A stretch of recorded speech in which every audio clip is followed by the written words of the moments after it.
নবী আপনার উম্মতকে আপনি জানায়া দেন যারা শিরিক করা ছাড়া মারা যাবে তাদেরকে জান্নাতের সুসংবাদ দিয়ে দেন। বাশির উম্মাতাকা আন্নাহু মান মাতা মিন উম্মাতিক লা ইউশরিকু বিল্লাহি শাইআ দাখালাল জান্নাহ। আল্লাহ ছাড়া কোনো ইলাহ নাই, আমি নবী বলে দিলাম, দাখালাল জান্নাহ, সে জান্নাতে প্রবেশ করবে। বিশ্বাসটা হলো কি আল্লাহ ছাড়া কোনো ইলাহ নাই। 2 নম্বর শর্ত আল্লাহ ছাড়া কোনো ইলাহ নাই, এই কথায় কোনো সন্দেহ করা যাবে না।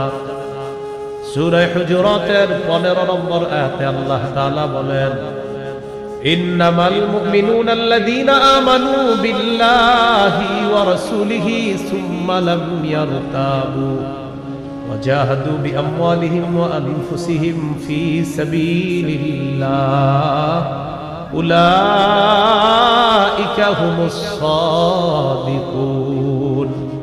আল্লাহ তাআলা বলেন প্রকৃত ঈমানদার হলো তারা যারা আল্লাহকে বিশ্বাস করে, রাসূল বিশ্বাস করে, সামান্য সন্দেহ করে না, যারা জান মান নিয়ে আল্লাহর রাস্তায় লড়াই করে।